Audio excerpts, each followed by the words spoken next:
Hello दोस्तों, आज हम बात करेंगे एक्सरसाइज हमारे ब्लड शुगर वैल्यूज़ को कैसे अफेक्ट करता है। ये चीज़ को जानना और समझना ज़रूरी है क्योंकि डायबिटिक पेशेंट में जब आप एक्सरसाइज करते हो ब्लड शुगर वैल्यूज़ में सिग्निफिकेंट वेरिएशन आ सकता है, जिसके कॉन्सेप्ट को समझना ज़रूरी है। अलग अलग तरह की एक्सरसाइज का अलग अलग तरह का इफेक्ट आ सकता है, जिसके कॉन्सेप्ट को यदि हम समझेंगे तो बेटर वे में मैनेज कर सकेंगे। इसको प्रिकॉशंस कैसे हैं और क्या क्या चीज़ें करनी चाहिए डायबिटिक पेशेंट को एक्सरसाइज के दौरान, उस पर अलग हमने वीडियोज़ किए हैं। आज बात करेंगे एक्सरसाइज आपके ब्लड शुगर वैल्यूज़ को अफेक्ट कैसे करता है। टॉपिक पर जाने से पहले जो लोग हमारे चैनल पर नए हैं उन्हें रिक्वेस्ट करता हूँ चैनल को सब्सक्राइब करें, वीडियोस को लाइक करें, शेयर करें, फॉलो करें, कमेंट करें, पूरा देखें। टॉपिक इंपॉर्टेंट है, इसे एंड तक देखिएगा। चलिए शुरू करते हैं।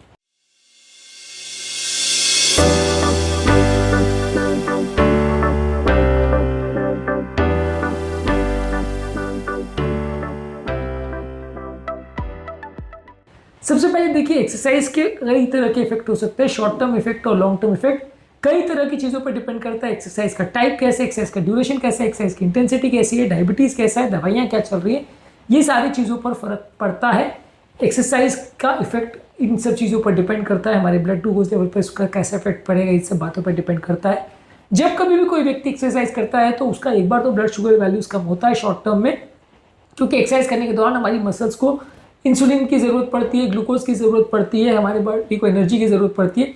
ये सारी चीज़ों की वजह से हमारे सडनली मसल्स की इंसुलिन सेंसिटिविटी इंप्रूव हो जाती है। मसल्स में जो इंसुलिन को रिस्पॉन्स नहीं कर रहा होता है, इंसुलिन रेजिस्टेंस का पहले प्रॉब्लम हो रहा होता है, वो सडनली अपने आप ठीक हो जाता है। तो एक्सरसाइज करने के दौरान सेल्स के अंदर पर्याप्त मात्रा में ग्लूकोज जा पाता है, जिसकी वजह से हमारा ब्लड ग्लूकोज लेवल कम हो जाता है। यानी उतना ही इंसुलिन अगर बॉडी में रहे तो भी उसका रिस्पॉन्स बेटर हो जाता है। इसकी वजह से ब्लड ग्लूकोज लेवल ड्रॉप होता है और इस तरह का इफेक्ट जो है हमारा 24 से 48 घंटे तक भी चल सकता है। यानी कि अच्छी खासी एक्सरसाइज करने के बाद आपका इंसुलिन सेंसिटिविटी 24 से 48 घंटे तक भी इंप्रूव रह सकता है। Walking, jogging, swimming, cycling, yoga, अलग अलग तरह की एक्सरसाइज में ये इफेक्ट देखने को मिल सकता है। और ये इफेक्ट ज़्यादातर टाइप 2 डायबिटीज और इंसुलिन रेजिस्टेंस वाले पेशेंट में ज़्यादा देखने को मिलता है, यानी कि उनका इंसुलिन सेंसिटिविटी बेटर हो जाता है। तो कहने का मतलब ये कि इसकी इंपॉर्टेंस ये कि जब कोई व्यक्ति अगर एक्सरसाइज कर रहा है तो अगर उसने एक्सरसाइज की है तो उसकी दवाओं की रिक्वायरमेंट कम हो जाएगी। अगर कोई व्यक्ति पूरे 7 दिन एक्सरसाइज नहीं कर रहा है और एक दिन एक्सरसाइज बहुत कर रहा है तो उस दिन उसकी बॉडी को कम दवा की जरूरत पड़ेगी। सेम मात्रा में जो बॉडी में इंसुलिन अगर रहेगा तो वो ज़्यादा अच्छा एक्शन कर पाएगा, शुगर लेवल्स को कम कर पाएगा। तो बाकी दिनों में अगर उस व्यक्ति का शुगर वैल्यू अगर 150 चल रहा है तो एक्सरसाइज जिस दिन उसने ज़्यादा करी, बाकी दिन बिल्कुल नहीं कर रहा था, तो उस दिन हो सकता है उतने ही इंसुलिन में, उतना ही खाने पीने में उसका शुगर वैल्यू 100 या 80 हो जाए, तो उसको हाइपोग्लाइसीमिया का रिस्क भी हो सकता है, उसको दवाओं का डोज शायद कम करना पड़े। इस एस्पेक्ट को समझना जरूरी है कि अगर आप डेली एक्सरसाइज कर रहे हो तो उसका इफेक्ट सेम रहेगा, पर अगर आप किसी दिन कर रहे हो, किसी दिन बहुत ज़्यादा कर रहे हो, किसी दिन बहुत कम कर रहे हो, तो इसमें अलग अलग टाइम पर अलग अलग वेरिएशन आ सकते हैं, जिसकी वजह से आपका दवाइयों का रिस्पॉन्स और बॉडी का ब्लड शुगर रिस्पॉन्स अलग अलग आ सकता है। इसके अलावा कुछ तरह की एक्सरसाइज है, जैसे एरोबिक एक्सरसाइज है, जैसे वेट लिफ्टिंग है, स्प्रिंटिंग है, और हाई इंटेंसिटी एक्सरसाइज है जो एड्रेनलिन सडनली बढ़ाती है बॉडी में। ये थोड़े टाइम के लिए सडनली शुगर वैल्यूज को बढ़ा सकती है। और अगर किसी व्यक्ति का अगर मान लीजिए पहले से अगर बेसलाइन शुगर वैल्यूज बहुत ज़्यादा है और वो हाइपरग्लाइसीमिया के स्टेट में है, शुगर वैल्यूज ऑलरेडी 250 से ऊपर है, तो वैसे व्यक्ति अगर सडन हाई इंटेंसिटी एक्सरसाइज करते हैं तो उनका शुगर वैल्यूज बहुत ज़्यादा बढ़ सकता है। और इस तरह के पेशेंट्स को ब्लड शुगर मॉनिटरिंग की आवश्यकता पड़ सकती है, क्योंकि सडन शुगर लेवल्स के बढ़ने की वजह से वो डायबिटिक कीटोएसिडोस में जा सकते हैं, जिसमें ये हाई शुगर वैल्यूज़ की उनकी बॉडी में टॉक्सिसिटी डेवलप हो सकती है और कंडीशन बिगड़ सकती है।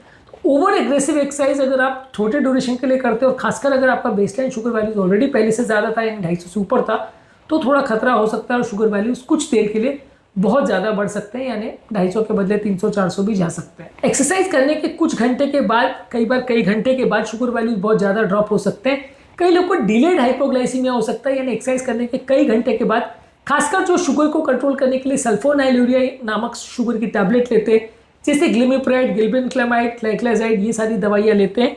अगर इस तरह की कोई दवाई चल रही है और वो व्यक्ति प्रोलॉन्ग्ड और इंटेंस एक्टिविटी करता है, एक्सरसाइज करता है, तो कई घंटों के बाद सडन शुगर लेवल ड्रॉप हो सकता है, जिसकी वजह से एक्सरसाइज करने के तुरंत बाद भले शुगर लेवल्स कम ना हो, कई घंटे के बाद सडन शुगर लेवल्स ड्रॉप होगा और व्यक्ति को हाइपोग्लाइसीमिया के लक्षण हो सकते हैं। तो कई लोग को डिलेड शुगर रिस्पॉन्स या डिलेड हाइपोग्लाइसीमिया हो सकता है हाई अग्रेसिव इंटेंसिटी एक्सरसाइज करने के बाद, खासकर जो लोग सल्फोनाइलूरिया ग्रुप की मेडिसिन डायबिटीज़ को कंट्रोल करने के लिए ले रहे हैं। अलग अलग व्यक्ति में कौन से टाइप की डायबिटीज़ है उस पर डिपेंड करेगा कि उसका रिस्पॉन्स एक्सरसाइज के हिसाब से कैसा होगा। टाइप 1 डायबिटीज़ में एक्सरसाइज से रिस्पॉन्स बहुत ज़्यादा होगा और ऐसे व्यक्ति को हाइपोग्लाइसीमिया यानी शुगर वैल्यूज के कम होने का ज़्यादा रिस्क रहेगा। टाइप 2 डायबिटीज़ यानी बड़े लोगों की जो डायबिटीज़ है उसमें कंपेरेटिवली रिस्क कम रहेगा। इसके अलावा अगर कोई व्यक्ति इंसुलिन ले रहा है एक्सरसाइज करने के दौरान तो उसको इंसुलिन के डोज को कम करने की आवश्यकता है। इसके अलावा अगर कोई व्यक्ति ज़्यादा हाई इंटेंसिटी वर्कआउट करता है तो वैसे लोगों में शुगर वैल्यूज़ में ज़्यादा वेरिएशन देखने को मिलता है, ज़्यादा देर तक वेरिएशन देखने को मिल सकता है। इसके अलावा एक्सरसाइज से पहले और बाद में आपने क्या खाना खाया और किस तरह का खाना खाया उसका क्या इफेक्ट है, ये भी आपके शुगर वैल्यूज़ को चेंज कर सकता है और इसकी वजह से भी आपके एक्सरसाइज का अलग अलग व्यक्ति में अलग अलग इम्पैक्ट आ सकता है। ओवरऑल कुछ इसमें टिप्स भी हैं आपके लिए कि मान लीजिए अगर किसी व्यक्ति का अगर एक्सरसाइज को करनी है, उसका ब्लड शुगर वैल्यूज अगर 100 से बेसलाइन नहीं कम है और उसको अग्रेसिव इंटेंसिटी एक्सरसाइज करनी है तो एक्सरसाइज करने से पहले उसको थोड़ा सा स्नैक कुछ खा लेना चाहिए, नहीं तो शुगर वैल्यूज के बहुत ज़्यादा कम होने का रिस्क रहेगा, हाइपोग्लाइसीमिया जाने का रिस्क रहेगा। तो आप एक्सरसाइज करने से पहले थोड़ा कुछ ग्लूकोज का स्नैक या कोई प्रोटीन का बार या कैंडी इस तरह का कुछ खा लीजिए ताकि शुगर बहुत ज़्यादा कम नहीं हो और हाइपोग्लाइसीमिया की थोड़ी तैयारी रखें। अगर मान लीजिए किसी व्यक्ति का शुगर वैल्यू 250 से ज़्यादा है और प्लस बॉडी में अगर कीटोन बॉडी ऑलरेडी प्रेजेंट है तो वैसे व्यक्ति को एक्सरसाइज नहीं करनी चाहिए, क्योंकि ऐसे व्यक्ति को सडन शुगर वैल्यूज के बढ़ने से कीटोसिस में वो जा सकता है, जिसकी वजह से उनकी कंडीशन बिगड़ सकती है और उनका शुगर का कंट्रोल बिगड़ सकता है। हालत बिगड़ने की वजह से हॉस्पिटल में एडमिट करना पड़ सकता है। तो अगर कोई व्यक्ति की शुगर वैल्यूज ऑलरेडी 250 से ज़्यादा है तो उसको तब तक जब तक कि शुगर वैल्यू कंट्रोल ना हो जाए तब तक एक्सरसाइज नहीं करना चाहिए, खासकर अगर बॉडी में कीटोन बॉडीज हैं तो। इसके अलावा आपको ध्यान रखने की ज़रूरत है कि आपको ज़्यादा मात्रा में पानी पीने की ज़रूरत है। इसके अलावा आपकी बॉडी का हाइड्रेशन को रेगुलरली पूरे एक्सरसाइज के दौरान मेंटेन करिए, बीच बीच में पानी पीते रहिए। इसके अलावा कोई रैपिडली काम करने वाला ग्लूकोज का सोर्स लेके जाइए, जैसे कोई ग्लूकोज के टैबलेट्स हैं, ग्लूकोज का पाउडर है या कोई जूस है जो तुरंत आपको शुगर प्रोवाइड कर सके। लिक्विड फॉर्म में अगर ये शुगर का स्रोत रहेगा तो तुरंत असर करेगा, खाने के फॉर्म में रहेगा तो उसको पेट में जाके असर करने में टाइम लगेगा, उसको पचने में टाइम लगेगा। बिस्कुट, चॉकलेट, कैंडीज, कुकीज़ ये उतना जल्दी असर नहीं करेंगी। ग्लूकोज पाउडर ही सबसे जल्दी असर करता है, जूसेस थोड़ा जल्दी असर कर सकते हैं, ये बहुत जल्दी बॉडी में जाके शुगर वैल्यू को बढ़ा सकते हैं। तो इस तरह का कोई चीज़ कैरी करिए यदि आप डायबिटिक है और अग्रेसिव एक्सरसाइज कर रहे हैं तो।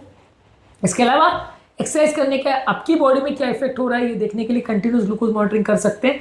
ये देखने के लिए कि एक्सरसाइज करने के कितने घंटे के बाद आपका शुगर वैल्यू कम हो रहा है, कितना कम हो रहा है, और उसके हिसाब से आप अपनी शुगर वैल्यूज को मॉनिटर कर सकते हैं। अगर आप बहुत ज़्यादा अग्रेसिव एक्सरसाइज कर रहे हैं या किसी पर्टिकुलर दिन आपने बहुत ज़्यादा अग्रेसिव एक्सरसाइज की जो कि आप बाकी दिन नहीं करते हो, और सडनली आपने बहुत एक्सरसाइज करी तो उस दिन ज़्यादा बार अपने शुगर को मॉनिटर करिए, ज़्यादा सावधानी रखिए ये देखने के लिए कि शुगर वैल्यू ज़्यादा ड्रॉप तो नहीं हो रही। यदि आप रेगुलरली चेक करते रहोगे और उस दिन आप बाकी दिन अगर दिन में एक बार करते हो तो उस दिन 2-3 बार करिए, ताकि ये देखने के लिए कि शुगर ज़्यादा ड्रॉप तो नहीं हो रहा है। और अगर ड्रॉप हो रहा है तो फिर आपको उस समय ग्लूकोज पाउडर लेके अपने शुगर वैल्यूज को करेक्ट करना पड़ेगा, नहीं तो ज़्यादा शुगर कम होने की वजह से प्रॉब्लम आ सकती है। आज के टॉपिक में हमने बात करी कि एक्सरसाइज का हमारे ब्लड ग्लूकोज वैल्यूज और उसकी रीडिंग्स पर क्या इफेक्ट आ सकता है, एक्सरसाइज के दौरान और क्या क्या चीज़ों पर सावधानी रखनी चाहिए डायबिटिक पेशेंट को क्योंकि ब्लड शुगर वैल्यू ज़्यादा ना गड़बड़ाएं। ये सारी चीज़ों पर हमने एक अलग वीडियो में डिस्कशन किया है, उन वीडियो को भी जरूर देख लीजिएगा।